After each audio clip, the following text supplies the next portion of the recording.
I don't know why conservatives are so short-sighted when it comes to public health. You don't get shot just for the children. You get shot to protect their families, to protect their teachers, to protect other people in society. This is how vaccinations work. Vaccinations are not an individual protection measure. It is a societal epidemiological health prescription. Just to get us, it's abusive. It's abusive. If your seatbelt works, why do you have an airbag? If your airbag works, why does your car crumple? If this all works, why do you have other drunk drivers? Like, you can make the dumbest one in the world, but this every single thing not that at all you do, a great analogy. It absolutely is completely one-to-one in comparison. The things that you do epidemiologically is not we're going to do this one thing and 100% prevent the virus, and if we don't, it's a failure. It's all the little steps that you take on the way. If everybody social distance and mask, you prevent the spread this much. If everybody did that and then got vaccinated, you prevent it this much. If everybody stays home, this is how it works. All of it is probabilistic. Former Navy officer, host of Human Events Daily, Jack Posobiec.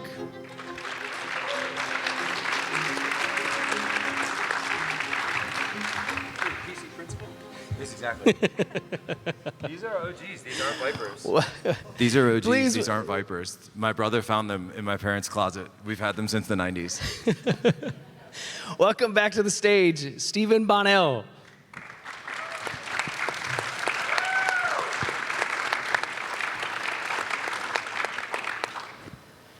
And my man who just hit 150,000 subscribers, the Sean Fitzgerald.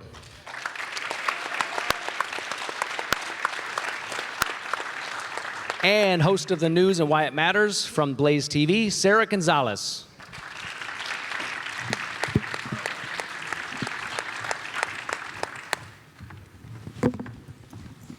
Sarah, I feel like your shoes need their own introduction.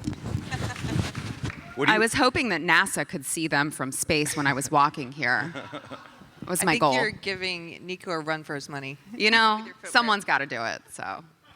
Well, thank you guys for being with us here today. I wanted to start off by saying something that I think is probably obvious to anyone who's at this conference. America is in the midst of an identity crisis. Vanity Fair recently described the controversy surrounding the 1619 Project, for example, as, quote, a fight over who will tell the story of this country and how we think of its identity.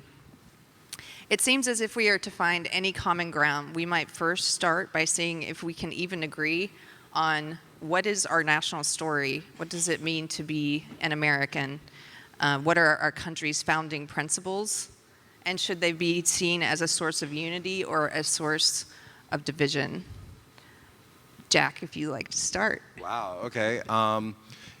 You know, it's weird kind of thinking about this sort of like national identity stuff and national narrative, because it feels like every day when, you know, you're sort of in the front lines of, you know, news or breaking news or, you know, cases like Sean covers, you know, so many criminal cases that are going on, that because we've sort of merged the essence really of what our national ideas are, what our conceptions are, what we think of as important, versus just this sort of like dissembling of identity, right, in America. And I think that's the real crisis, is that we've lost the national identity. And somewhere along the line, through, you know, a lot of deconstructivist thinking, and really also through commercialization and, you know, hyper-commercialization, hyper-individualism, where you now have people that instead of identifying as maybe, you know, in the past they might have said, well, you know, I'm an American, but I'm also, you know, we were just talking backstage, a Bostonian, you know, or a New Yorker, or,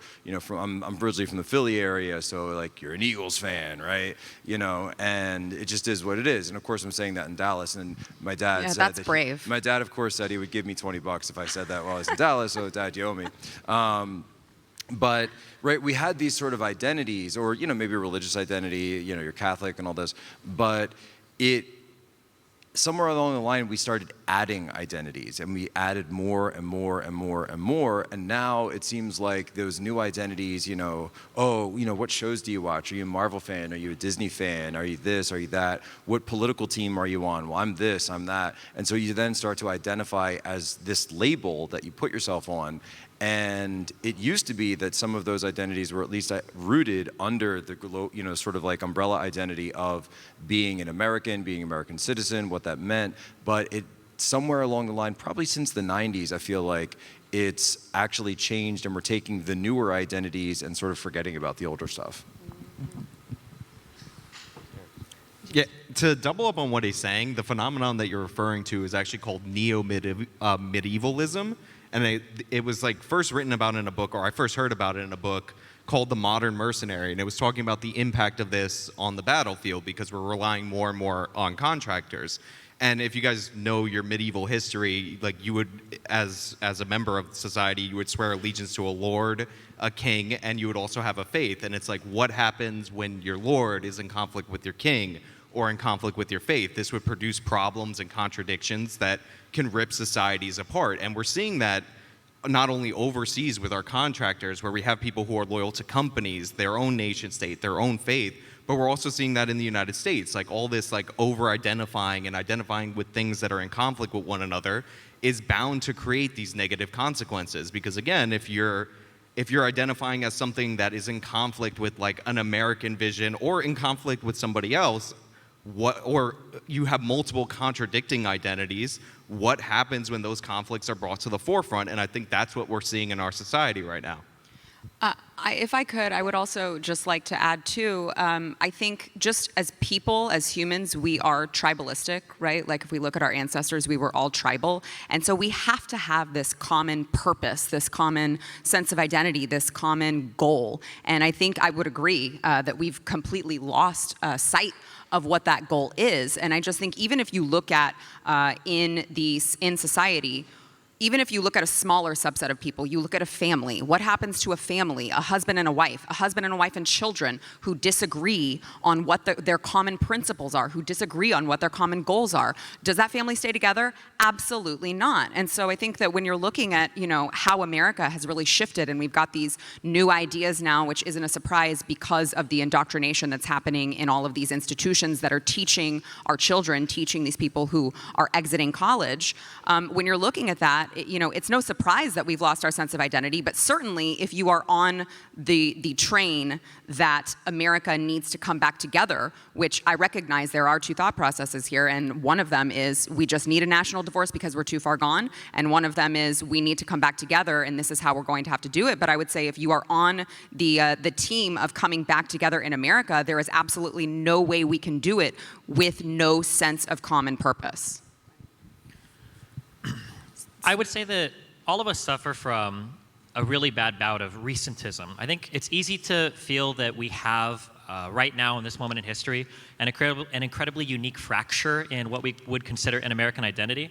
But I would say that, one, there have been far worse periods of history in the United States. We literally went to war with ourselves over a fractured identity.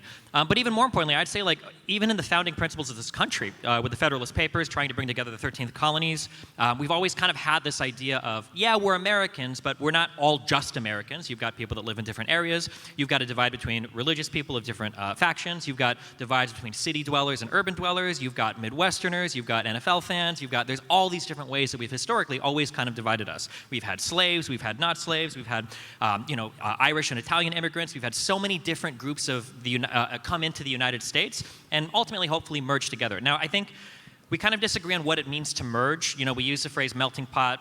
We have a lot of different groups here. In some ways, we seem to be at strife with one another. But I think that part of the strength of the United States is we've always been, to some extent, pretty fractured. And I think that it's easy to feel, because of all of the unique problems we have lately, especially with social media, that we're in some unique point in history where our identity is fractured. And aside from the Civil War, aside from internment camps in World War II, aside from crazy college kids that were indoctrinated in the 60s protesting against things like the Vietnam War and civil rights, I think that we've always had a healthy amount of conflict in the U.S. identity. I think that we can do things to bring it together, but I think it's important to recognize that it's not unique that we feel fractured today. Do you think, though, that it's the level of contempt that we have for one another, for people who disagree with us, is unique, that we're at a pretty high point of contempt? Because it's one thing to say, we're fractured, we have different cultures or different opinions and different beliefs, but I think it's another thing to say we also view people with different opinions as morally in the wrong, and we have contempt for them. Is that something that's new, do you think? I don't think so. I think that we've had, historically, there have been huge conflicts between different groups of people in the United States where we've seen, Irish and Italian immigrants were like enemies of the U.S. or couldn't find employment in places. Union versus non-union workers, especially post-civil rights era, was a huge divide in terms of how, should unions be regulating themselves or should the federal government do it, a la the Civil Rights Act. I think we've always had like some level of contempt for each other. I think that what's unique today in U.S. history is the amplification exists in a way that it never did before, which I could maybe say to some extent makes it a little unique. Because, a long time ago, if I hated Joe Schmo in my neighborhood, I hated Joe Schmo in my neighborhood. Maybe everybody in my neighborhood knew. If it was really bad, maybe my church knew. If it was really bad, maybe everybody in the union knew. But nowadays, the entire world can know in a heartbeat if I don't like a particular guy, and uniquely, the entire world can come down on that guy. Cancel culture didn't exist when news only spread as far as your newspaper traveled. But I would also argue that that's why it is more fractured than in previous times, because as you said, the amplification of one voice can affect so many different people that they didn't even realize that they could affect. I'm actually not going to disagree with him on that. We literally had a mini civil war over the state of Kansas.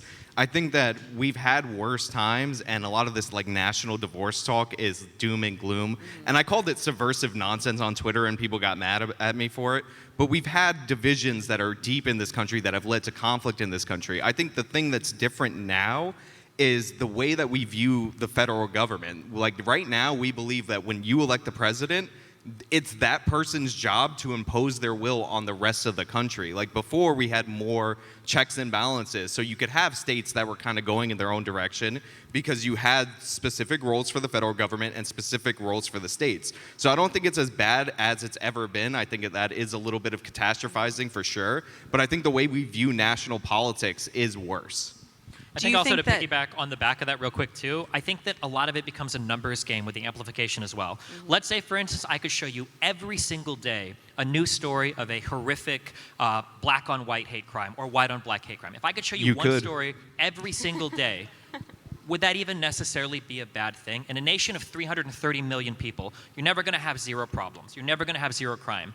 There's something called the Chinese bank robber fallacy, where I could theoretically show you 1,000 new Chinese bank robberies happening every single day, assuming that we're looking at all the Chinese people across the world, and it still wouldn't necessarily make it a trend or a bad thing. It's just when you have so many numbers of people, you're bound to be able to pick and choose the types of stories you want to tell, which can lead people into thinking that things are so much worse than they actually are. So the biggest division today isn't necessarily even political in the sense of conservative, liberal, or Republican, Democrat. The biggest thing is that we're living now in the United States through an era of regime politics.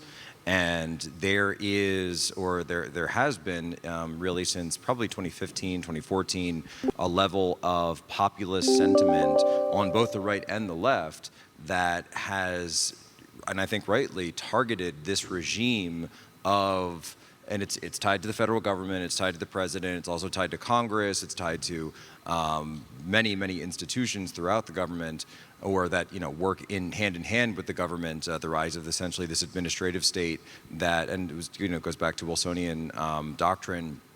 This idea that universities and the academy would essentially borrow some of the sovereignty from our government and then be used to control, the decisions of the government itself, even though they're, of course, not elected officials. This was part of the German idea that the regime should exist separate from elected government, and that science and enlightenment and reason should be separated from the muddy, grubby world of politics. And so that regime has become more and more powerful. It has also been amplified by many of these factors, but because so many people have decided that it is not serving the people well, they're turning to candidates then, and again, this is both on the right and the left, that are actually in opposition to that regime. If you look at what happened in 2016, and then after that, you can see that the regime feels very threatened. This is one of the reasons that even though we had the social media amplification system, which arguably is still in place, they're doing everything they can to put the shackles and hammer down on anybody that really speaks out across these narratives when it comes to this, because the regime has the line of the regime, the inner party sets the truth, and that anything that stands in opposition to this must be rooted out. And any people, if they become rooted out because of this, must also be taken down. This, of course, leads to the arrest of Julian Assange. It leads to the current investigation on James O'Keefe. It leads to the demonization of Tulsi Gabbard when she ran for president. Many of these other voices out there, and the entire anti-war movement, by the way, any of these voices, Chelsea Manning, great example, any of these voices, right, that come out that say, I don't like what the regime is doing, are then destroyed, and they must thusly be destroyed because we're living through that era. So I don't necessarily think that it's all left-right. I mean, there certainly is a lot of that, but there's also a lot of this sort of up-down division that we're seeing as well. So I want to get back to this question just quickly about the level of contempt that we feel for one another as a result of all this. I was reading a recent Brown and Stanford University study that reported that effective polarization, meaning the amount of negativity that a citizen feels towards political parties other than their own, has increased dramatically in the United States in the past 40 years. And I agree with you. I don't think that it's necessarily organically a political kind of division. I think that's being manufactured. But in the past 40 years, people are now reporting more contempt, more negativity towards people in the other party. So if you look at people in 1960, for example, 4% of Democrats and 4% of Republicans said they would be unhappy if their child chose to marry someone of the opposite political party. By 2019, that figure was 45% of Democrats and 35% of Republicans said they would be unhappy if their child married outside of their political party. What are the factors specifically, if there are any factors like social media that are making this a uniquely contemptuous time for people with disagreements, what are those factors? Could we agree on what some of those are? Well, I would say that we've known for a long time, I mean, if you guys read The Righteous Mind, Jonathan Haidt's book, that it's Haidt, but I like to call him Hate, because that's how it's spelled. If you read his book, that the left has hated the right for a long time in this nation. And one of the unique things, and they've done this through surveys where the left literally can't understand, the further left you are, the worse you are at guessing the values of right-wing people. But one of the things that's happened that's become interesting is now we have the right hating them back. It used to be a situation where the left thought you were evil if you were on the right wing, and people on the right just thought you were wrong or stupid, and they would try to convince you. But now we're seeing this almost, it's taken decades. We're seeing the right push back, and I don't know if that's due to social media. I don't know if it's due to the fact that, for decades these people are telling you that that they hate you, and you can only go for so long saying, oh, they're just ignorant, and now people are like, all right, I hate you back.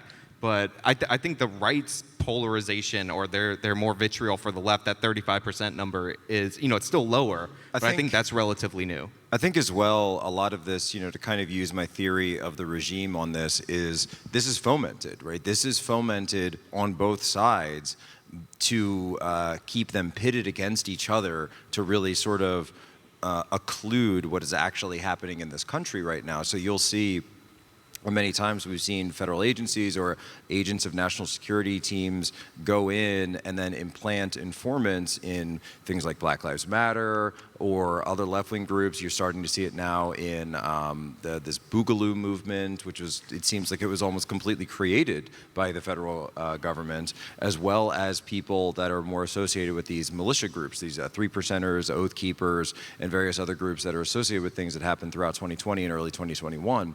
And so this type of anger and polarization is fostered by the regime because they are seeking to push what's essentially known as a color revolution. Now, color revolution is something that, had you been in Eastern Europe, or if you had been following the events of the Arab Spring, you would see how different regimes or pockets of regimes or groupings of regimes are using these tactics to be able to achieve geopolitical primacy. You're seeing that. We saw it in Ukraine. You saw it across the Arab Spring. You've seen it. Really, pick a country in Eastern Europe. It's happened there probably a few times. The only difference is these types of forces aren't really used in the West. And so through those instances, any one of these polarizations, and then specifically acts of violence has to be filtered through the lens of the regime narrative. So whether it's the events of January 6th, whether it's the events of Kyle Rittenhouse in Kenosha, whatever it, George Floyd, whatever it is, it's filtered through that narrative so that the regime can achieve its ends. I feel like the regime has always done, if we look at it from the regime lens, I feel like that's an unsatisfactory explanation because the government has always done weird stuff. Whether we're talking Tuskegee with the experiments on black people and syphilis, whether we're talking the FBI informants that were embedded into people like the Black Panthers and the Civil Rights era, I think the government's always been up to kind of funny business, whether we're talking about MK Ultra, there's all sorts of different projects that the government has done, arguably some that have been worse in the past than what exists today. I feel like for a slightly less conspiratorial view, rather than regime versus the people, I think that something that happens, it's kind of in line, well, I guess obviously I favor my paradigm, with the amplification of stuff, is something that's happened is we have become hyper-nationalized in our political landscape, and we're kind of sold this illusion that there is a unifying Democratic Party and a unifying Republican Party, and that is absolutely not true. A Democrat that exists in West Virginia has absolutely nothing in common with a Democrat generally that exists in like California. And we have this issue where and it doesn't surprise me that people might view each other as worse, but that's because if I were to ask a Republican in any of the Bible Belt, what do you think of when I say like Democrat? You're not actually thinking of another Democrat that might exist in your city or on your state legislature or your city council or whatever. You're thinking of AOC. You're thinking of the Justice Dems. You're thinking of President Biden. You're thinking of Obama. And then much the same if I ask a Democrat, like, oh, well, who are you thinking about? You know, and they're thinking like, you know, Jim Jordan, or they're thinking Donald Trump, or they're thinking of, you know, all of these national level Republicans. I think that when we kind of lose, I think that when we look at our unique political landscapes that exist on a local level, you're going to find a lot of overlap in values. If you go to a particular city election, it's pretty rare that you're going to have an ultra left-leaning socialist running against like a far-right Trump supporter. Usually there's going to be a lot of shared values in between the two of these people, because that's typically how local politics works. But I think when we become so nationalized in all of these conversations, we kind of forget, like, you know, not to call anybody out, but like, who is on your state legislature, or who is your mayor, or who is your governor sometimes? People don't even know, you know? But we sure can name the last thing that AOC tweeted, or the last fight that Ben Shapiro got in with some congressperson, because the national level politics is all we see. And when that is what you see, I think because we see the most extreme of that, you tend to think that the people of the opposite political party living near you embody the values of the most extreme figures you see from halfway across the country on Twitter or television. I kind of want to add to something, Sean, that you said, which was, I know you said, you know, finally the right has said, I hate you back. And I do just, maybe it's semantics to some people, but to me, I would just like to, in my opinion, tweak that a little bit, which is, I think that you can only poke the bear for so long until the bear finally says, I'm done, right? So what I have seen, it has not been so much that you hate us and we hate you back, but it's just we have been disrespected for so long. We have been told that we are white supremacists, that we are this, that we are that we are transphobic, that we are homophobic, all of the phobics for so long that you can only live like that for so long before you turn back and say, you know what, I'm kind of done. I just don't really care to live like this anymore. And I do think that it is an important distinction, because in my experience, I haven't seen that hatred coming from the right, but more so just, okay, I'm kind of tired of this. I'm done with the energy. I just don't want to play the game anymore. Oh, for sure. And I do think a big driving factor is the emphasis on racial politics. Mm-hmm. Obviously, race is very divisive, and no matter what most people say about how they don't mind being called racist at this point, it's something that bothers you because that's one of the worst things to call somebody. It's close. The closest thing to it is calling somebody a pedophile. Like, that's how serious the allegation is. So ever since the left has really, and you could track their mentions of white supremacy on Google Trends, ever since they've ratcheted up that rhetoric, we've seen the response from the Republicans, because they were always nasty. They always hated George W. Bush. They would call him an idiot. They hated Sarah Palin and all that. But we're like, whatever, that's politics. We understand. We don't like Hillary Clinton because she kills people. We get it. But once everybody became deplorable white supremacists and all that, and you just see this everywhere, and it's not the full left, progressives make up 7% of the population, and these are the people most likely to be ratcheting it up, but people just fall in line and they comply with that loud 7%, and I think that's led to the right seeing the left as that and realizing that even if I know intellectually you don't hate me on the left, you're willing to stand idle while my name gets dragged through the mud, or my family's members' names gets dragged through the mud, because you're not willing to call it out because we've like glorified the allegations of racism in this country. So I do think that has led to, that is the poking of the bear, and that's where we went too far, or they went too far. We would also probably be remiss, or I would probably be remiss if we didn't bring up the one area of polarization that's even larger than political right now, and that has to do with the way that society is becoming polarized on the issue of COVID-19, specifically on vaccination status versus unvaccination status. And you've got people now within the federal regime that are coming out and saying that if you are unvaccinated, you are the problem, you are scapegoated. Jacinda, the prime minister from New Zealand, was asked about this, and they said, are you creating a two-tier society where there is one rung of citizens that has less rights, right? They are second-class citizens with less rights than the people who have become vaccinated. And she said, yes. Yes, we are. We positively are doing this. And so whether or not your vaccination status is this or that, whatever, listen to your doctor, do your thing. But I'm not going to sit here, and I don't think any of us should sit here, and look at a country that becomes so incredibly polarized where we take a group of people, it is a smaller group of people, by the way, and then blame all the ills of society on them. This has been done throughout history when regimes become decrepit, when they feel threatened, and they come up with these scapegoat targets, and it never ends well. It always ends horribly. I think there's something else to that, Jack. And actually, we talked about it on my show yesterday, which was, it was a comment that I had just gotten. And I hear this all the time in regards to COVID-19, which is the idea that someone had said, well, true patriots care more about public health than they do about individual freedom. And I hear that so often, is that people are like, you are not patriotic if you don't care about the common good. If you care about the common good, you will do this for your neighbor. You will wear the mask. You will get vaccinated. You will do all these things. And I really do hear that so often, that there are these two lines of thought that, like, well, you're not patriotic unless you put the greater good first. Even though when you look back at the collectivist mentality, that's never been what America has stood for. That's never been what America was founded on. And yet somehow here we are finding ourselves with these people who have been conditioned to view their freedoms as selfish. And I think it's a really dangerous time.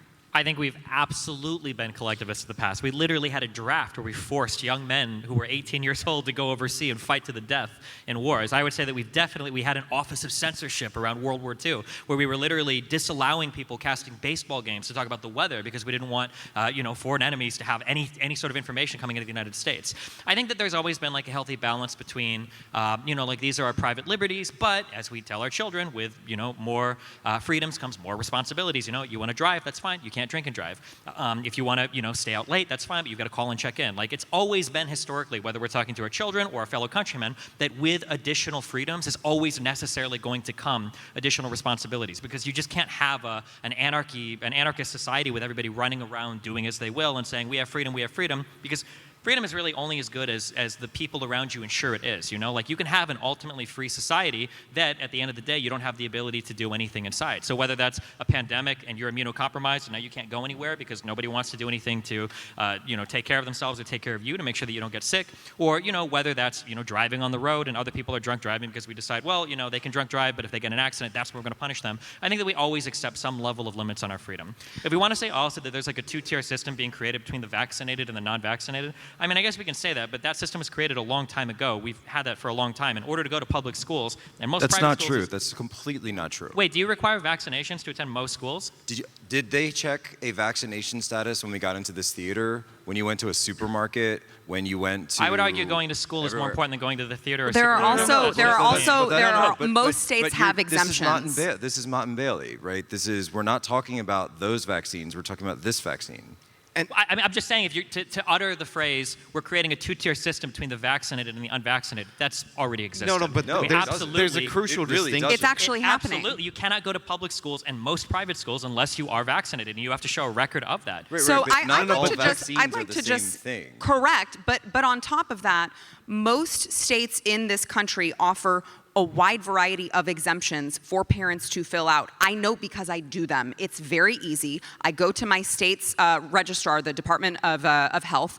I go fill out my information. They send me a form. I go get it notarized saying I don't want my children to be vaccinated for whatever reason I so choose, my personal conscience. I believe that it's New York and California who are the only ones who have done away with everything except medical, but medical still remains. So the idea that I can't send my kids to public school or private school unless they're vaccinated is absolutely untrue. I know because I do it. There's an exemption process, though. My understanding do for the COVID-19 vaccine as well, though. Yes, you're allowed to get tested, and you can show that you've been Many, tested. many employers are not though. accepting that Yeah, no. exemption. But I have a question. Do you believe, Stephen, that you don't believe that there's an attempt to use vaccine status to divide us in this country? You don't think that's happening? I think at this point, you could literally tell people to stop shitting in the streets, and Republicans will pull down their pants and run up and down and do it. I think that people are looking for divisions in any possible place you can find it. I guess as an American citizen, I think that we have access to a wonderful society, but there's going to be some buy-in to that society. Whether it triggers people or not, like paying taxes is part of your obligation to society. You know, being a good neighbor is part of your obligation to society. Taking the bare minimum steps to ensure that you're not transmitting a deadly disease over and over and over again to other people is like the bare minimum step you can take in society. I think it's a fair. What does trade. being a good neighbor mean, though? That means different things to different people, right? Like when you're Of course, saying, and that's what we but vote when you're, on. but when you're saying it's my responsibility, public health is my responsibility. It is not my responsibility that we have an obesity crisis in this nation. I have not forced people to go and make themselves. Obesity is not contagious. But it makes people more prone to getting COVID. That's which fine, means but that obesity itself so is if not you contagious. but if you have made yourself have comorbidities to something that is going around, how is that my responsibility? I mean, we can talk about reasonable steps you can take to prevent one from getting sick. I don't know if I would say that like every single But that person wasn't your live- argument. Right, people don't take care of their own bodies. I don't think we can say every single person has to live an optimally healthy life. Otherwise, it's your responsibility. but that wasn't when it your comes to something like argument. the Your argument was vaccine, when it comes to something like a public vaccine. health. this By is the a way, can you 2-second guys thing. see You go why into I the brought grocery up store, you get it, you're done. vaccines? Because like No. this was kind of, we were kind of like just chilling up here, and then I was like, let's talk about something He wanted to spicy, make it you know? interesting. No, but, Actually, like, this I think goes it's to your like, we are point. going to because now suddenly speak of it's the very- vaccine. We are going to have a lively argument and discussion for your viewing pleasure. Suddenly, it's very contentious. Yeah, okay? I do have a And- point about that because you brought up the in order to go to public schools, and true, we require most kids. There are exceptions to get vaccinated for public schools, but what do we require them to get vaccinated for? Diseases that are either more contagious than COVID and diseases that are more deadly for children than COVID. Like we don't require flu shots every year for kids to go to public schools, and COVID for kids in that age is about as dangerous as the flu. Nor like, did if you we want to require compare this to a masks. smallpox vaccine, smallpox's fatality rate was 30%. It was a worldwide pandemic, or a worldwide plague on humanity. These two things are not comparable. So I agree that we don't require flu shots, but if the flu was killing, 500,000 people in the a flu year. kills It more does. children than. Wait, hold on. than The flu fatality rates are nowhere near the SARS-CoV-2. He's talking about for We're talking about children Yeah. because you brought up but schools. we're not. But you don't get vaccinated just for children. I don't know why conservatives are so short-sighted when it comes to public health. You don't get shot just for the children. You get shot to protect their families, to protect their teachers, to protect other people in society. This is how vaccinations work. Vaccinations are not an individual protection measure. It is a societal They are, epidemiological though. health just prescription. to get That's us how they back work. on subject for a So second. vaccinate They people. are, though.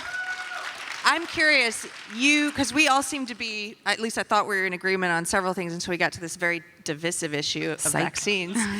But I'm just curious, do you believe that there's a concerted effort in this country to divide the populace along issues like race, for example, using race, for example, to divide us, using the vaccine to divide us, using partisanship, I mean, I think the division is a byproduct of other goals. I don't think the goal is explicitly like we're going to divide with this issue and focus on it. I think that people have issues that they care about a lot, and then people end up being divided on it. So whether we're talking about people on the left dividing people with the coronavirus or Republicans dividing people with abortion, I don't think anybody's goal is to divide somebody with a topic. It's just you have things you care a lot about, and then you push it, and those topics end up becoming divisive because people disagree with them. Look, I think people's uninformed nature leads to bad policy and authoritarian policy. We've seen the polling that a bunch of people in this country think that the hospitalization rate for COVID-19 is over 50%, over 30%. So, people think that COVID sends you to the hospital like smallpox. I understand why they're pressuring their governments to pass regulations to treat it like smallpox. Russ Dohat had a column in the New York Times where he was saying that, what if COVID was 10 times more deadly? And my response was was like, well, yeah, then I'd be there with you, right? You know, that I would understand some of this stuff, and we could take those steps, right? If it was as deadly as smallpox, then yes, certainly we would be using much more drastic measures. But you know, when it comes to this, I find it very interesting that we argue more about the effects of the steps that we're going to be taking on this, rather than, you know, for me, I've been a big, you know, proponent of understanding where COVID came from, understanding this process, the NIH process, and looking into, you know, early January 2020, I was like one of the first guys in the country who was reading the Mandarin on various Chinese blogs, trying to figure out what the heck was going on in Wuhan, and then digging into the lab and everything else. And it's amazing to me how that, which really seems like something the country could unite on, and I don't mean to drive the conversation into this, that has been completely usurped by instead, no, we're going to have these divisive mandates. And it's amazing to me that when I see Joe Biden, every time he announces a mandate, it's because he's trying to distract from something that's just happened. So Afghanistan falls apart. He announces he's going to push nationwide mandates. Then he has a political loss. He's suffering badly in the polls. He announces that OSHA is going to fund, just this last week, right, is going to push the new rule. 49 pages, the thing comes out, everyone's going to be fined. And so everybody then goes and talks about the mandates. At the same time, you're seeing the ordering of vaccinations for children in New York State. And so it's looking at it again, like, because I do look at everything through the regime, not everything, but I look at a lot of this through the politics of, or the lens of regime politics, that you can really see that a lot of what the regime, and to your point, you know, I do think that this is something that a lot of people care about, but I can see that the way that the timing of these orders is really being pushed to help benefit the regime in terms of the larger narrative war. I would also say that the idea that I am supposed to put my child at risk, because there is risk to both things, right? If you want to say there is risk that my child might be one of the few who gets COVID-19 and has some sort of long-term complications or you know, passes away, there's risk there. There is also a risk when you are talking about a medicine, a drug that you are injecting into your body. And I just think the idea that I am supposed to put my child at risk for a stranger at the supermarket that I don't even know, I am beholden to some stranger in society more so than I am to my own family, is absolutely preposterous. I mean, you can play that on both sides, though. Maybe you think you don't want to put your child, I wouldn't want to put my child at risk being in a classroom with your child. I don't want my child to contract something that Then they might stay have gotten. home. I don't want, Then no, stay no, home. No, but your child is the problem, not mine, because I'm It's willing not, for though. my child to You take the can't minimum spread a number of virus steps that you don't necessary. have. I'm willing to have my child take the minimum steps necessary to make sure that they're safe and they protect their classmates as well. I'm guessing you're probably against children wearing masks too, or other types of. Yes, I am. Yeah, so It's abusive. It's abusive. Yeah, so, but the problem is My that child never wore a if mask. If my child catches something or gets something because another student isn't taking the minimum preventative risks, and we know that children are pretty tenacious when it comes to the coronavirus, they're probably not going to die. They're probably not even going to get seriously ill. But if they bring that home to grandma and grandpa, and now grandma and grandpa die because you decided to fill out a bullshit exemption for your kid because you didn't want them to get a vaccination because of a stranger in a supermarket, right? That's just absolutely absurd. Okay, so hold on. So here's the thing. It's if your mask works, if your vaccine works, if your child's vaccine works, you shouldn't have to worry about my child. My child is not a threat to you. I don't. If you believe in your science, then believe in your science. You're fine. And if you don't, and you're worried about my child, what does that say? I cannot understand how conservatives are so bad with probability. It absolutely blows my mind. If your seatbelt works, why do you have an airbag? If your airbag works, why does your car crumple? If this all works, why do you have other drunk drivers? Like, you can make the dumbest face one in the world, but this every single That's thing not that at all you do, a great absolutely analogy. is completely one-to-one in comparison. The things that you do epidemiologically is not we're going to do this one thing and 100% prevent the virus, and if we don't, it's a failure. It's all the little steps that you take on the way. If everybody social distance and mask, you prevent the spread this much. If everybody did that and then got vaccinated, you prevent it this much. If everybody stays home, this is how it works. All of it is probabilistic. This idea that, well, you've got something that increases your probability by this percent, so now nobody has anything. It's the dumbest look at. So if you are living in a free society, if you choose to live in a free society and you choose to go into society, you are accepting the risk that you will get a transmissible disease every time you exit your home. That is how a free society works. You will never vaccinate every virus out of the population. You will always have sickness, and we will always transmit diseases, because that's just the way a free society works. So if you are worried about what everyone else is transmitting, you are the one who should stay at home. So because we don't how live- we've always lived, we've always transmitted flu at the supermarket. No one's been we worried don't- about we don't- that. so we we've don't live- always we don't- transmitted diseases. We don't no live one's in a, been worried we don't about live it. in a free society. We live in a democratically elected representative government. So if most of the public decides that these mandates are indeed necessary for you to participate in No. society, then you are the one that is going to have to abide by what the public So tells what you. if the Most of majority society That doesn't is how believe our that. government works. That's how our Let me system ask works. a We're in a question. democratically No, elected it- republic. That's how it works. How do you define? How do you define rights? I'd like to know how you define rights. Like this will actually get us back on topic a little bit. Where do rights come from? Because it sounds to me. There's a whole other conversation on, do we believe rights come from God? Do we believe they come from government? Do we talk about But positive it rights sounds versus to me negative like rights? you're saying it's within your right for the majority to dictate force against others. So, for example, if the majority Of of people course. say we should enslave people, then we should enslave people. So Is we that can what have, you're saying? we have edged out in our Constitution. There are going to be minimums, or there are going to be certain inalienable rights that we cannot take from other people, and that's up to the courts to decide, Bodily or us autonomy? to change the Constitution. yeah. Otherwise, right? You can say bodily autonomy you want, but vaccinations are required for children going to public schools, Yeah, right? what we But discussed the point that, is like- that rights exist on paper. Okay, it doesn't matter what right we talk about if we can't leave our house because we're worried about something, or if we can't go. Now, I'm not saying that the coronavirus your is so choice. bad that you can never leave the house. I'm just saying that in order for society to function, we don't all work in this ultimately free way. We have a responsibility to other people around us. Conservatives should understand this the best, because conservatives are the most local people that tend to participate locally in their churches, in their charities. They give more than liberals do. You guys should know this better than anyone else, and that in order for society to function, to be well lubricated, to not have a lot of friction, you have to have some minimum level of buy-in in terms of how you treat the people around you. One of the ways you treat people nice is by not volunteering as a bioterrorism weapon because you don't want to get vaccinated because of something that fucking Anderson Cooper said on CNN. For someone who claims that conservatives have a hard time believing in science, you seem to not understand the idea that no one can spread a virus that they don't have.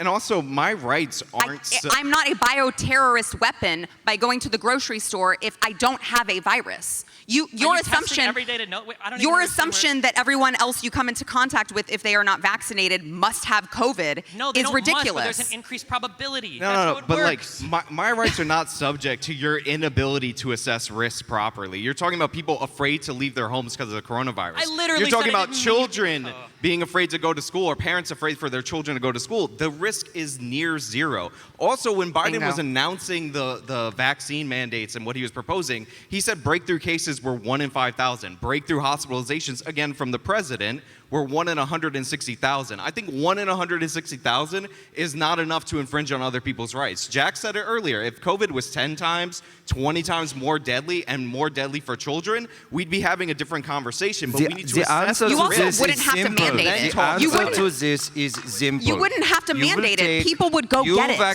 You vaccinate, everyone vaccinate, then you will plug into Zuckerverse, and in Zuckerverse we will all vaccinate each other multiple times a day. You'll be taking every new vaccine, then the pill comes out, the injections will continue until compliance has been achieved. So, just to attempt to get us back on topic. But there is once more. there is No. a bigger question here, right? And I think we should separate the two over, like, are vaccines good versus should vaccines be mandated, right? Isn't that I mean, that's like two separate things, right? Correct. I think it boils down to, do you believe, we'll have time for questions in just 1 second, but do you believe that the government, I've Be heard very some quiet, people audience. phrase We it don't this want to way. hear from Do you. you believe that the government owns individuals, or individuals own themselves? And is this a part of our American narrative that we've lost? Like, what did the founders intend when they talk about liberty? When I asked the first question on this panel, like, how do you define the founding principles if you were to explain them to a child? Like, what is America? What does it mean to be an American? Does anybody have an answer for that? Well, how do you define There it? are no rights. Rights come from me if I give them to you. You're not allowed to have these silly things. You're silly people. There are no rights. The government has rights, and you are children who will obey what we tell you. We might make you think you have the right to vote for this approved candidate or that approved candidate, or have arguments from this approved source and that approved source asking this approved question or that approved question, but at the end of the day, you have nothing. This is silly. Jack has the weirdest filibusters. I was gonna say, I think fundamentally, like the American identity, like we should all have an understanding of what like the principles of America mean. Like I want to move past that. I think fundamentally what separates Americans from other peoples in other nations around the world is that we have like an optimistic mindset, and this is in part due to our structure of government. Like people always say, we're the first nation to put freedom of religion in the Constitution. We're also the first nation to put intellectual property rights in the Constitution, because the idea of America is that if you invent it, you own it, you take it as far as you can take it, because it's your adventure. And we see the American optimism in different aspects of our lives. Go watch the ending of a British sitcom. The joke is always on the main character. American sitcoms always uplift the main character. This is because fundamentally we're an optimistic people, and we shouldn't lose the fact that we're an optimistic people. The Hollywood ending, when Hollywood used to reflect our values more, is a thing because that is reflective of our American values, that we want the hero to win. We want, like, we're rooting for good over evil, not to make it so dramatic like that. That's not the same in other nations, and I see us becoming more cynical, less optimistic, talking about subversive things like national divorce, just giving up, packing it in, dividing up the country, as if that's not going to lead to a civil war. So we got to hold on to that optimistic ideal, because that's what America is. It's the adventure, not the result. There's a great kind of like it's one of those memes that's out there, and it's it's talking about the differences in literature. So for different societies, and so the stereotypical American, it's it's like, I will die for liberty, right? And then it's got the British, British literature is, I will die for honor, and then the French, of course, I will die for love, and then the Russian is like, I will die. And it's sort of this like very cynical, very Eastern, kind of thinking. And, I do feel though that we have lost kind of that American sort of sense of, if I have liberty, it's not just liberty for, the sake of being able to do whatever I feel like. It's liberty, it's what you say, to achieve those optimistic goals, to achieve those optimistic ends, because we don't want to be stuck in the pod eating the bugs. We want to be adventurous and take risks. If everyone here, right, unless you're native, your parents came, or if you are native, if you go back, that your parents came or your ancestors came on a dangerous and arduous voyage to get here. So we were self-selected to be part of this experiment, over time.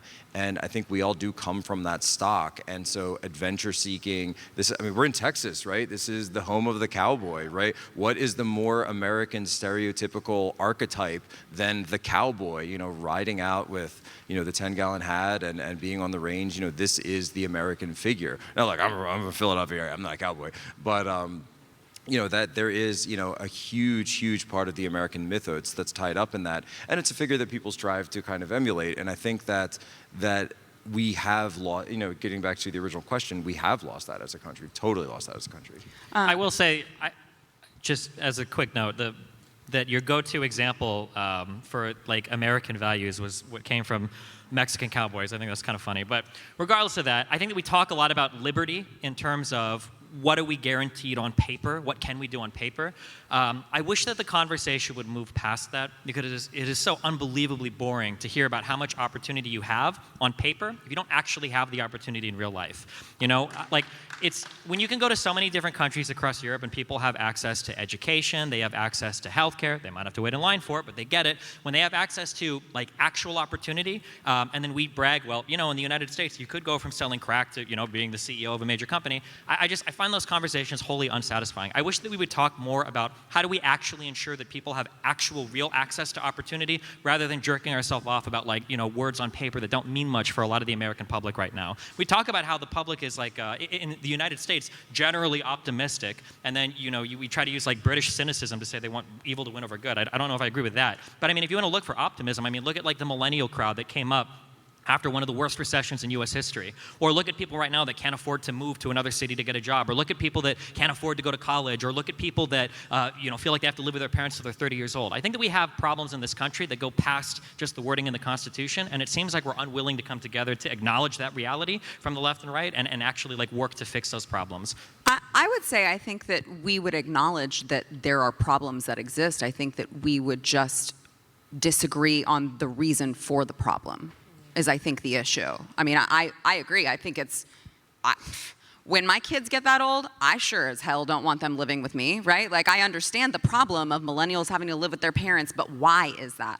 I would argue that we have a generation of people growing up who are entitled, who don't understand how to spend money. This debate's not as fun spend as the themselves last into debate. debt, Am I right? don't understand financial responsibility, and that those are the reasons driving what you just mentioned, right? Where do they get those values well, I'm from? not done, but as you're about to do, you would argue that it's something different, right? But what I'm saying is, I don't think that we disagree that there's a problem. We disagree on the root cause of the problem.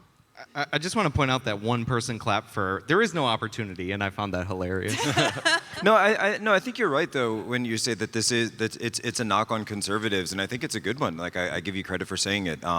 That conservatives will just kind of like be in this sort of like you're stuck in one of those C++ routines, if you know anything about coding, where you're just like the Constitution over and over. Whereas for huge swaths of the country, they're saying, look, my job went overseas and my town died because the factory closed, and I don't know what I'm going to do to feed my family, and this town is like falling apart. And so, you telling me, hey, the Constitution, bro, right? It doesn't really do much to help me and help my family. Or, if you're younger, it doesn't really help my prospects. And you talked about millennials as well. And I think that, as someone, I was born in '84, so we're sort of like the elder millennial, centennial kind of thing. And, you look at, if you came of age during, the financial crisis, like you were in debt, you were not getting a job. Basically, a lot of people then went back to school. They continued to get more into debt. And a lot of this stuff was driven by insane speculation on Wall Street, which was, of course, provided for them by the government. Nobody went to jail for any of this stuff. And the way that people decided to fix the system was to take away, like strip ownership away from, millennials, Zoomers, and the rest of it, and to say, well, maybe home ownership isn't something. No, home ownership, of course, was what was the traditional. We talked about the American archetype being the cowboy, but what is the American dream, right? The American dream used to be owning your own home. This was like the synonymous thing everyone was told, and that the path was laid out. Go to school, get your bachelor's degree, get a job, get a wife, have some kids, boom, there's your house, you're good to go, right? That's totally been broken, and it's been broken for a long time. And a lot of Republicans are running around thinking it's still the 1980s and using these boring, I agree with you, like boring arguments, and not talking about what's actually happening, because you see the same financial institutions and the same government institutions coming in and saying the problem with all of this was those stupid people thinking that they could own their own homes. We need to take that away from them. We need to take ownership away from them, take away the ability for them to build that generational wealth that they could actually then use, to seek. You talk about opportunities, but you're exactly right that there's so many challenges that have been put in place by this system, this corrupt system, that's preventing people from actually achieving any of these ends that we'd really like for there to be. But it isn't just their beliefs, and it isn't just not understanding the Constitution. It's actual huge structural problems in our country. Look, I would agree that there are problems in the country, but the reason I'm emphasizing that America is about the adventure, and I didn't say Constitution, bro. No, I'm just saying, I specifically didn't do that. But I did mean you. Like, you fool. I feel sympathetic for a lot of small town America, and there are some instances where small town America has like fallen apart not due to circumstances not their own. I mean, the fact that we allowed pain pills to flood this nation and then cut them off, and that led to disaster. Thanks, Frank Luntz. Yeah, everybody understands that. But like, we have to also understand that the reason the Rust Belt existed, all those areas had manufacturing, is not because it was ordained by God that manufacturing would be there.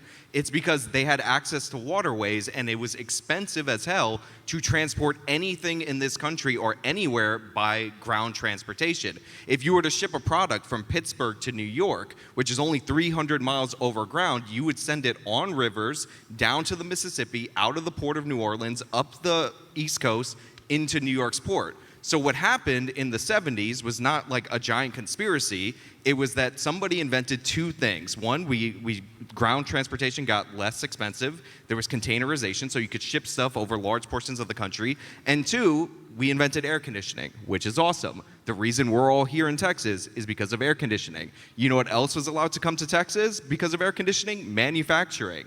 This is why, like, the death of Michigan coincides not with the rise of these foreign auto companies, although that did play a part. Competition is a real thing, but it coincides with the rise of Auto Alley in South Carolina. So we can talk about like restoring Michigan and restoring all of these like different places, but in reality, the major problems that they have are problems of them passing laws based on their natural advantages that no longer exist anymore, and people should move when the jobs move. Like, there is too much complacency in this country. Like, it's just a fact. I think there's also an issue, too, when we talk about some of the older values that were sold. I think to some extent we have to acknowledge that as we continue to grow as a country, it's not going to be possible to do these things. You know, if you want to buy a house and have a family and be able to afford all of that off of a single job today, people will tell you it's impossible, but it's totally possible. You just have to move to Montana or Wyoming to do it. You're not going to be able to go to LA. You're not going to be able to go to New York. You're not going to be able to go to Miami. You're not going to be able to go to San Francisco and have the single family home off the one job and the mom at home staying with the kids, because it's just not affordable. It's not possible. We have so many people that live in this country today and so many people that want to move into cities. If you're trying to sell them simultaneously this idea that they can have the single family home and the white picket fence while also living in the most economically prosperous areas in the United States, it's a physics problem. You just can't do it. No. Move to Houston if you want to do that. It's one of the fastest growing cities in the United States of America, and incomes grow faster than the cost of living up until they had a bunch of transplants from New Orleans, but even that is correcting. The reason why is because Houston has no zoning regulations. So if you want to live next to a parking lot in your cul-de-sac, like, that's totally dope. You can see those images online. But also Dallas-Fort Worth area is very inexpensive because they have virtually no zoning regulations. Like, the reason you can't afford to live in San Francisco or New York, and I live in New York and I can't afford to live there, is because of zoning regulations, it's because of open space laws, all of these restrictions that people who live there are imposing on people who could move there because they want to have a nice little bit of scenery that they can look at. Well, I'm a capitalist. If you want scenery, buy that property that has the scenery and you pay for it. Don't vote to keep future generations out. Like, that is a complete violation of our rights to due process and equal protection under the law, that just because you showed up first, you can vote to ban these other people. But yeah, if you want to move to a big, growing city, Houston is the one. I think. I mean Dallas. Dallas, Fort Worth. Go Cowboys. Found the Dallas. Yeah. You'll have to get your passport from me. Yeah, that got more of a boo than the Eagles thing. So I've got a final question, then we're going to go to a Q&A. And this brings up something you've mentioned, Sean. Comedian Sarah Silverman recently has talked about the possibility of a national divorce. It's a phrase that I'm hearing more in popular culture in the past 6 months. And we're sitting here in the great state of Texas, which has a growing favorability rate for the Texit movement.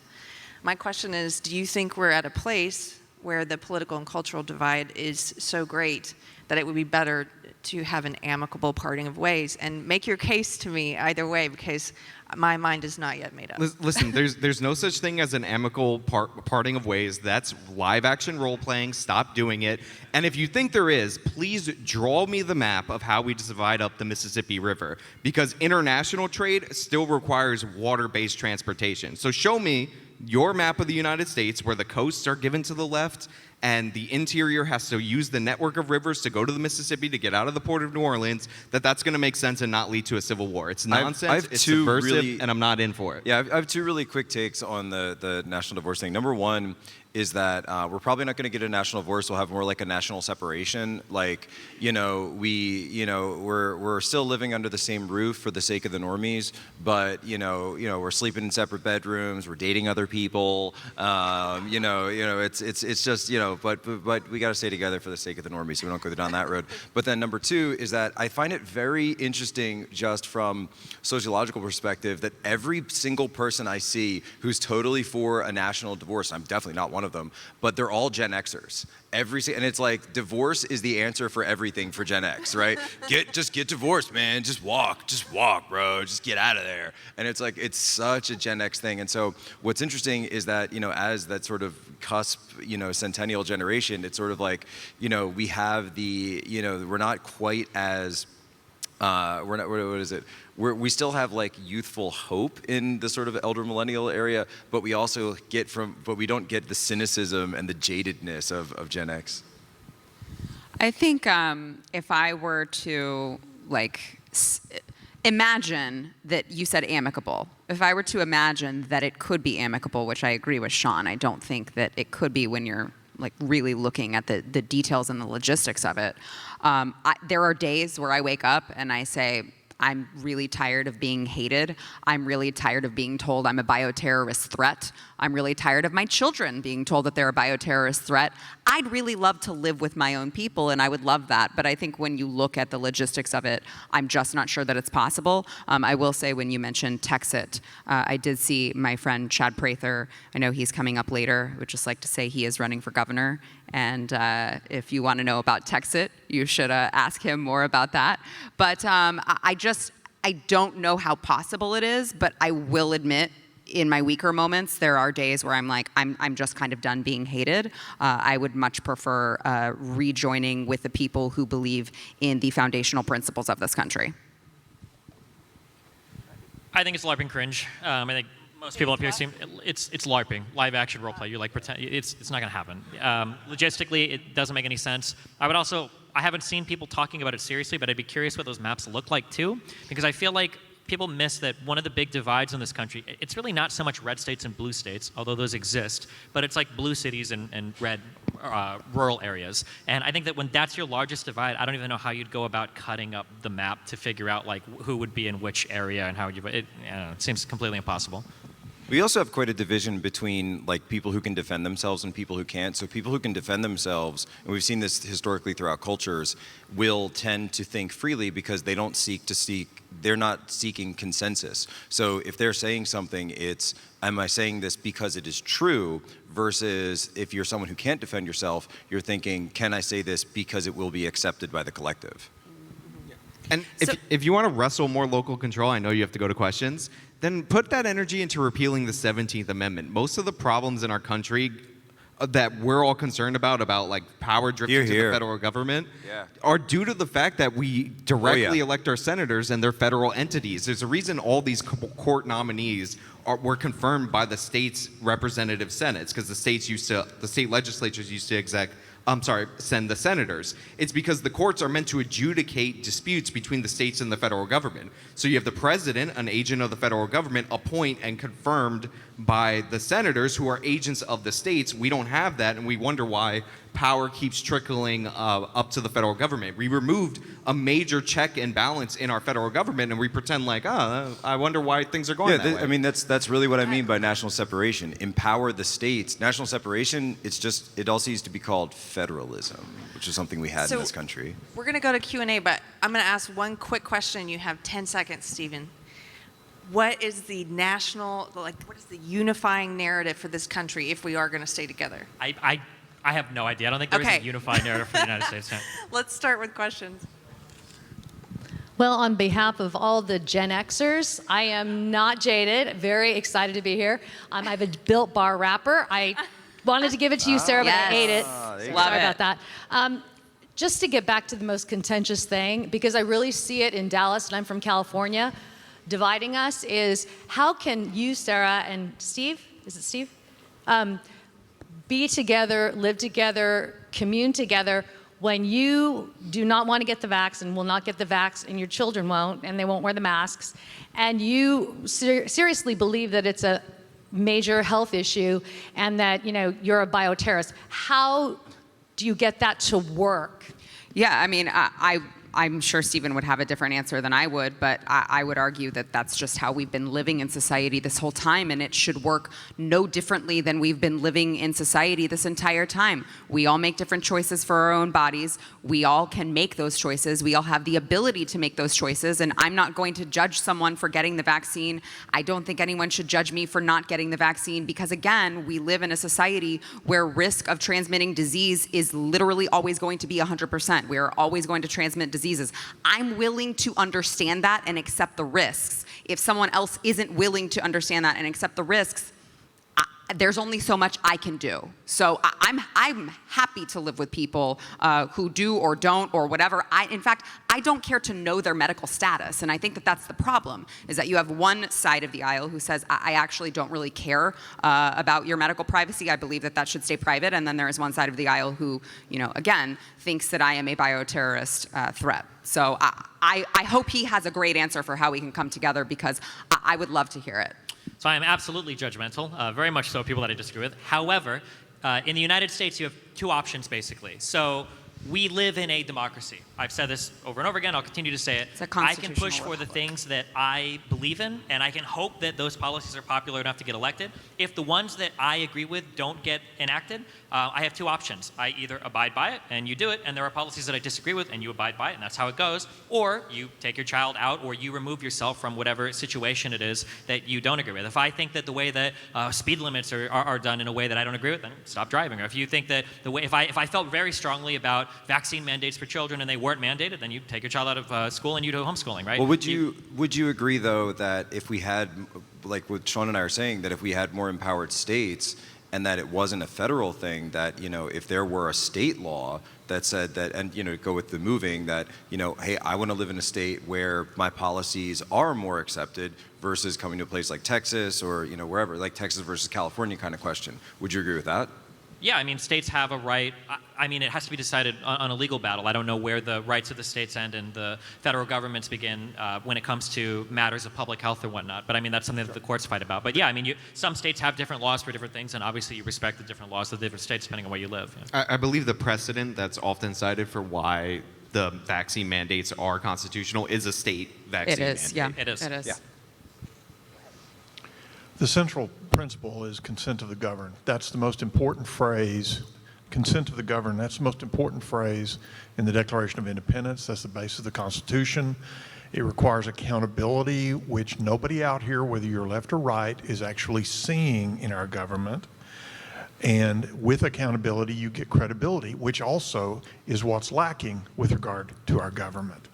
And nobody out here actually thinks that the government gives a damn what we think. The mandate was not part of the last presidential election. Nobody ran on it. Nobody voted for it. So my question is, can y'all agree that consent of the governed and the rules that we play by is actually the way to get back to where we need to be?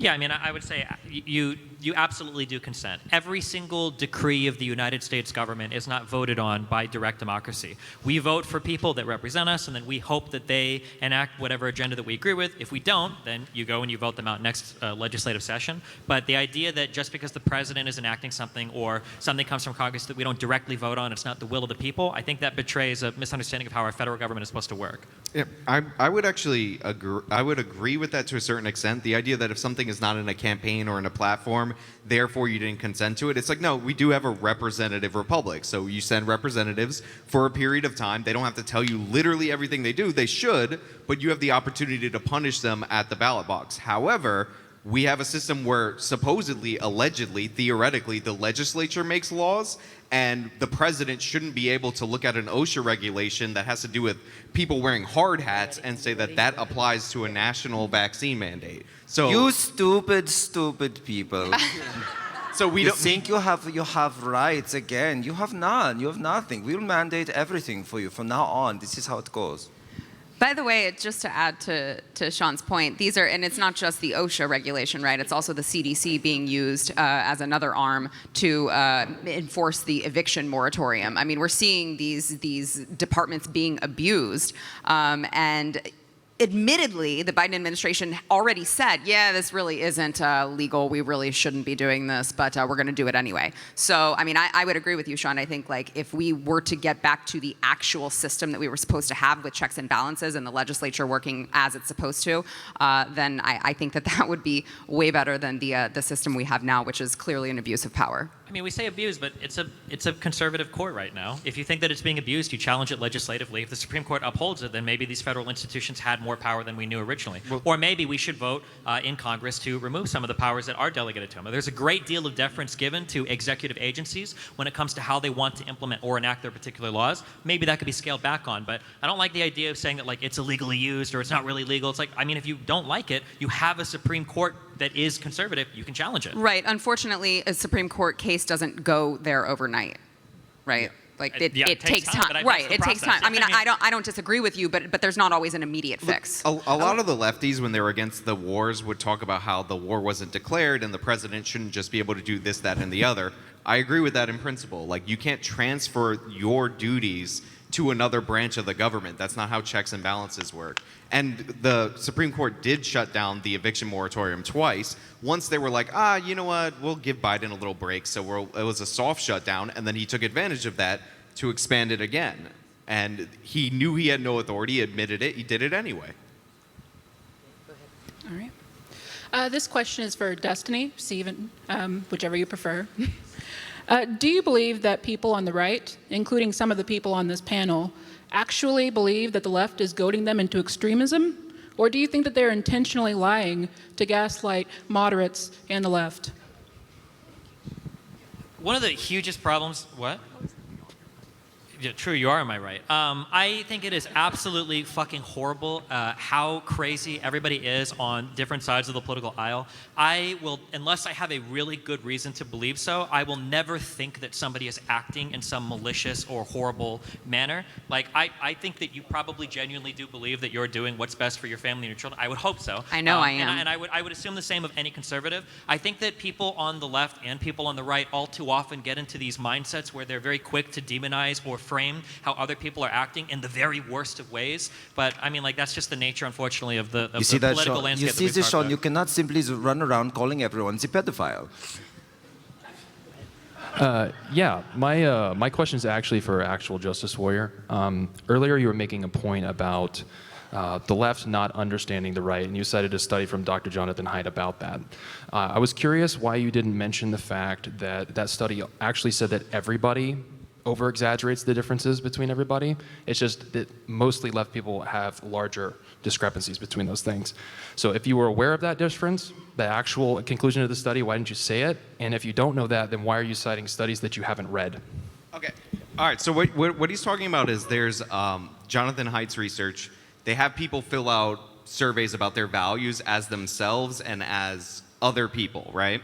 So obviously, this should go without saying, people aren't 100% and filling out the values when they fill them out as other people.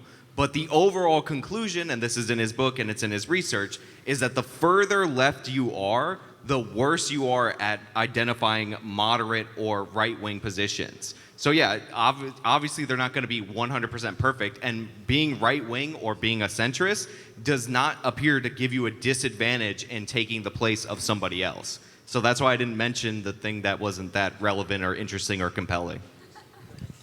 So this question is directed to both Sean and Stephen. This has to do with general trends that we're having. In 2020, Biden won about 53% of the vote, but he won 70% of the GDP. And more economic prosperity is concentrated in cities. And we're seeing such a huge rural and urban divide. Is the issue with the struggle with national discourse and national unity going to increase? And how are ways that we can fix that going forward? There's an echo for us on the stage in hearing the question. Yeah, when you guys speak into your mics, you have to speak directly in, because it's really hard to hear it if it's not directly in. Maybe step a little closer, actually. I think we could even hear you better. All right, so the question has to do with more and more cities being concentrated centers for wealth, and those cities also being places for political polarization versus the rural area. Given the trends in our economy, this problem seems to be getting worse and worse. So how would we restructure maybe zoning laws, as AJW pointed out, or the way that we structure our country to kind of bring people together and increase political unity? So I think it's basically, we're talking about how you're getting a greater concentration of people in cities, and how do you account for that, like in the way that your legislative body is made up? Was that kind of his question? I thought he said concentrations of wealth are leading to polarization. Wealth and people, okay. So I get a lot of heat over this. I really like our bicameral legislature. I like the idea that you have 2 senators from every state, that the state of Nebraska in the Senate has as much power as the state of California. I also like the idea that you have a House that makes it so that, like, 4 or 5 small states can't totally write new legislation for larger states as well. In terms of, like, how do you balance it when you go inside of a state and balance power between, like, cities and rural areas, I don't think that we should balance power based on, it sounded like you were implying that we should do it based on, like, wealth or GDP.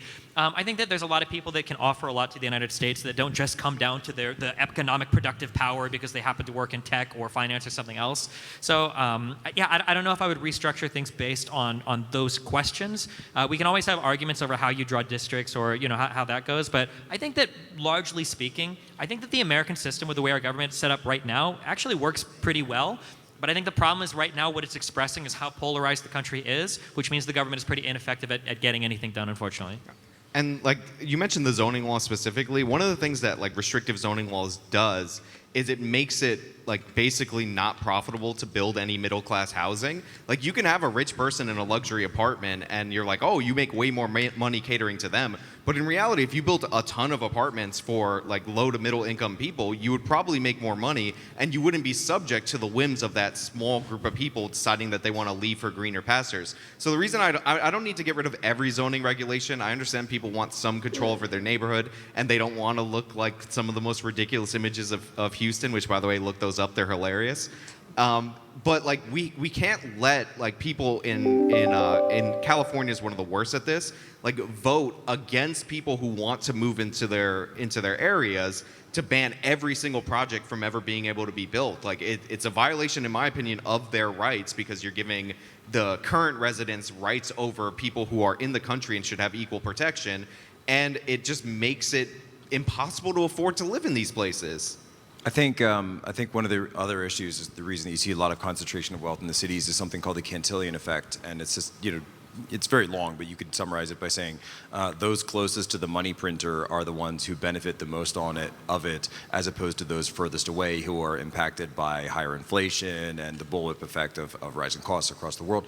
And so you see that as well in the cities, where so much of this wealth is essentially fake, because we have this system where you're putting massive amounts of money in at the top, it's benefiting those at the top, and then it trickles down, not very well, Reaganomics, whatever. Again, it's not the 1980s anymore, and I think you're seeing that more and more. So you shut down that system, and that'll actually help to ease some of these issues.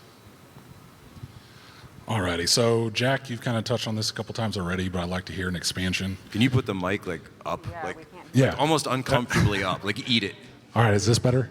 It is actually. All right, so Jack has touched on this a couple times already, but I'd like to hear an expansion. Instead of a national divorce, can we just return to states' rights and rule and severely restrict federal power to minimal needs, and how can we effectively do that? I would be totally in favor of that. I am all for that. How we do it is, I hope someone else can answer that one. Repeal the 17th Amendment. Yeah, well, how do we do that? Have a constitutional convention. Right, like but I'm repeal just saying that the Amendment. likelihood of all of that happening is so slim. I'm sorry, I'm supposed to be optimistic. We will totally get it done. I think that there's a great amount of productive power that comes from working as one cohesive body rather than 50 separate states. I think there's always places where we can carve out more state rights for certain issues, but I mean, to some extent, it's probably good to have some parity or equalization of rights across different state borders. Sometimes it's a little weird that for instance, I can get arrested, smoking marijuana in one state but not another, or I could smoke somewhere, or I can have a public drink somewhere and not other places. I don't know. I think that hitting parity across some states for certain law, or for some of you might know, there are some states where you can ride without a helmet, and then as soon as you cross into another one, state troopers will pull you over if you don't have a helmet on because of different rules.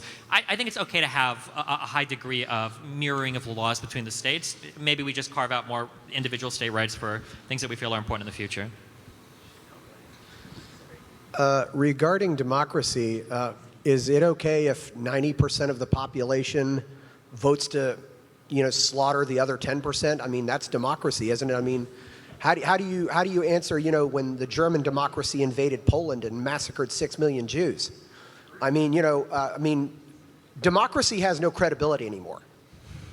I mean, democracy is, Australia. Democracy is, rounding up the Japanese in World War II. I mean, how do you answer all the disasters of democracy? I do think, I mean, maybe that was directed at Stephen, but I do think but democracy is a terrible argument for like that reason. Obviously, we want limits. Even he would say he wants limits that respect the rights Like of civil individuals. rights, right? Yeah. Yeah, I mean, like, ideally, I mean, truly, if we're being honest with ourselves, nobody here would disagree that if 90% of the country wanted to do something, it would happen. Right? That's just if you have 90% of the people that want to do something, it's going to happen. 90% of the people want to do it. Ideally, the way that a democracy hopefully functions is you have some special protections carved out where people can't vote away the civil rights of other people. But I mean, a democracy is only as good as the people that vote in any given democracy. So there is no, I can't give you like a guarantee that like, well, this will never happen because I would be lying to say so. So Destiny has confirmed that he's against 90% of South Africans voting to attack white farmers. I guess so. I don't speak for South Africa's government. I speak for, sure.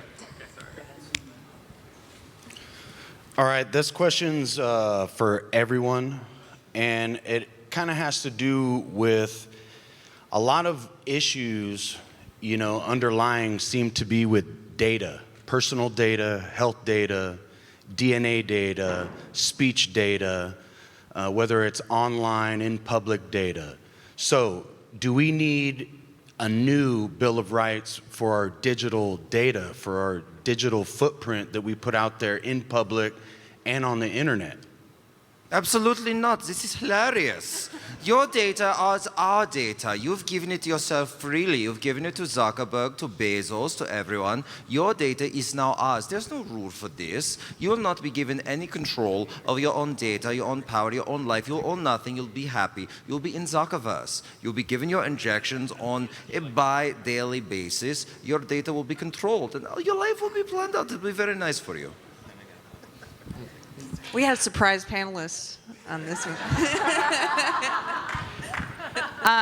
I mean, I don't know that would take a brand new Bill of Rights, but I do agree with you that there is a lot of data that is going around that, a lot of people are making money off of, and it needs to be addressed. How that is addressed, I think, is, I don't know that we could get that done, but certainly something needs to be done. I mean, I could see one written that I would support. I think the GDPR took good steps towards ensuring that you could keep track of what data a company has about you and have a right to have your data deleted after some period of time. So there's probably some legislation that we could come to an agreement on for like an Internet Bill of Rights. I don't know if I want like the median age 75-year-old congressperson figuring out like what Facebook memes should be banned or not. I don't know how I'd feel about that, but yeah, it probably would be a good idea to move in that direction. If they can't log on to the computer by themselves, we don't want them making the rules, right? So my question is to Jack, but anyone can answer. At the very, very beginning, it might have been in your opening statement, you either alluded to or directly said that the Boogaloo Boys were created by the feds in order to create some sort of narrative to keep them in power. Do you not think that the fact that people on both sides of the aisles, whether it's conservatives with the Boogaloo Boys not accepting that they're a real organization, or lefties with groups like the Black Hammer not accepting that they're real and that they're all just psyops, might be leading to a lack of cohesiveness in the U.S., not being able to call those things out for what they are? I mean, did you have like a specific question, or? Yeah. I mean, I agree. Yeah. So yeah. Then at the beginning, you referenced that, or you alluded to the fact that the Boogaloo Boys were feds. So my question is, do you not think that that is damaging to discourse and to cohesiveness? The Boogaloo Boys are definitely feds. Like, that's very obvious. Wait, like all of them? No, not all of them. That's the way a federal operation works, right? You push this, there's a meme that gets pushed around, and then people get caught up in this thing, and then federal agents decide to go and pinpoint certain people. They did the exact same thing, by the way, to a lot of Muslim teenagers during the War on Terror who would be posting stuff, and, there wasn't like the Facebook groups like it was like it is now, but they would catch some kid posting something online, and then they would reach out to him and say, hey man, I'm from Hezbollah, or I'm from the PLO, and I want you to come work with me, and we're going to do this mission to save, or to fight back against the U.S. government, and it would go all along down the line until that person had committed what's called, conspiracy to commit, whatever it was, most likely terrorism, if it was one of those cases, and then they would snatch him up, right? So it's an entrapment operation, and it's very clear that's very, very, very large amount of boogaloos, the Oath Keepers, the 3%ers. I'm not saying that it was that the forces behind what made people want to join, a gun rights group, is some kind of federal operation. Obviously not, right? And that makes people become anti-government. Obviously not. But I'm saying these groups are targeted, used, infiltrated, and then eventually people go to jail because of things that federal agents do to them. Just to be clear on what entrapment is, because we use this term a lot, if somebody presents to you the opportunity to do a crime and you jump on it, that's not entrapment. Entrapment is if you were forced to do a crime that you wouldn't have otherwise committed. So for instance, if I come up to you and I say, hey, you want to sell some crack, you can make a lot of money, and you do it, that's a legitimate catch. Like, if somebody else would have offered you, you would have jumped on it. Now, if I come up to you and I say, like, hey, I'm holding your wife hostage, I'm going to kill you if you don't sell crack, now we've got entrapment. Absolutely, absolutely. Offering somebody, presenting somebody the opportunity to commit a crime and then them committing it does not rise to the level of entrapment. Absolutely not. No, you're right about that, but your example of what is entrapment is way overboard. Well, if you threaten somebody, if you make somebody, I'm not saying it has to go that far. You have to present circumstances that would make like it's a weird way the law is written, but to make present them circumstances that would make somebody who would not normally commit this crime commit the crime. Like, you're literally entrapping them. But you don't kidnapping their family and taking them hostage. That has nothing to do with I'm giving the most extreme example. No, that's literally like a different crime, though. Sure, okay, but I'm saying that if it's you like present, not an example if you present of somebody the opportunity to commit a crime and they do the crime, that's not entrapment. That doesn't count as entrapment. Like, if somebody held a gun to your wife's head and made you do something, don't go to court and be like, I was entrapped, bro. Okay, we only have 5 minutes left, and we have far more than 5 people. So, quick question directed at one person, one answer. Yes, my question's for Stephen over here. So you said earlier that part of the justification for vaccinating children is to protect others. You gave the example of Timmy spreading it to Jimmy, giving it to Grandma, right? Now, are you familiar with the study that came out of Barnstable County, Massachusetts, about 2 or 3 months ago, where they found that the viral load in vaccinated people was very similar to the viral load in unvaccinated people that had, well, I guess the vaccinated people have had breakthrough cases. With that being said, if you're less likely to show symptoms if you're vaccinated, wouldn't the person who would be the most risk to spread disease amongst children and spread to a grandmother be somebody who's actually vaccinated?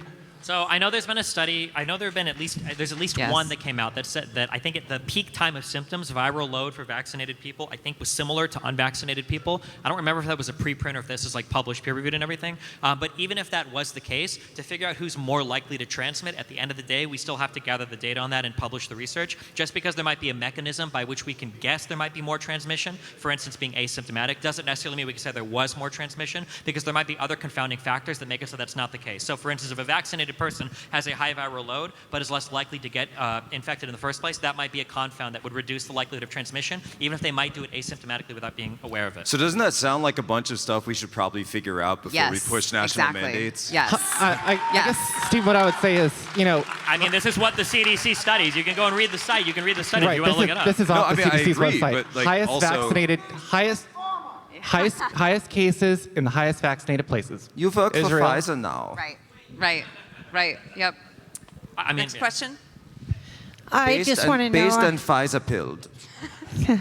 I just want to know how many of you up here actually believe that the FDA did approve the COVID vaccine, and if they indeed did not approve the COVID vaccine, I'm not talking about the press release that was released. I'm saying, did any of you bother to actually go to FDA and see if it was actually approved? And if not, what can you tell everybody about the Nuremberg Code and how forcing experimental treatments is a violation of the Nuremberg Code and a crime, a war crime against humanity? did we walk to the FDA building? Was that the question? Or I didn't, so.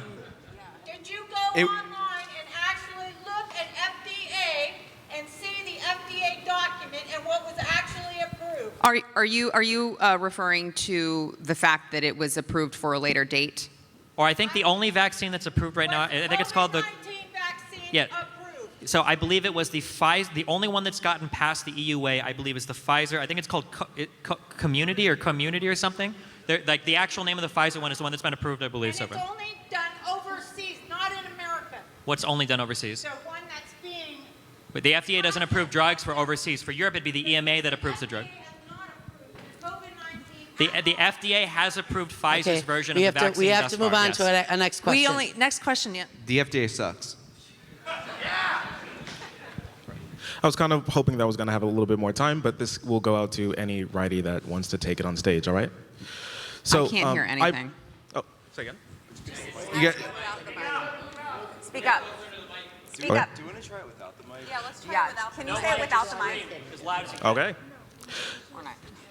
So you said, and this goes to the conservatives, so you said that you're simply hated by your political opponents on the left, and you compared yourselves to a bear who was simply being poked, and that these feelings that the left has for you is not deserved. Forgetting political parties, that self-described conservatives have been seen throughout time to be supporting things like obscenity laws, anti-gay laws that bans them from being able to have legal marriage, Jim Crow laws, white backlash towards anti-segregation, and blasphemy laws and more.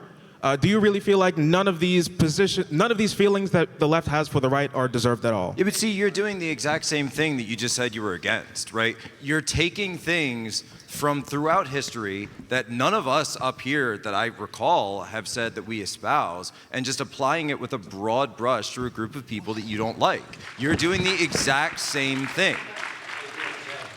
Yeah, I'm Northern scum, so I don't know what you're talking about, Jim Crow laws, and I didn't do none of that. Also, Jim Crow laws and a lot of segregation wasn't a response to anti-segregation legislation. Segregation kind of comes before the anti-segregation movement. A lot of segregationist laws actually came in the northern parts of the country, in the Midwest, due to the great migration of blacks from the South, because a lot of the blacks that were already in the North and in the West were already integrated. We have this like comical view of America and race relations, that it's like this linear path of improvement, but that is not the case. It's actually like fits and starts in this country.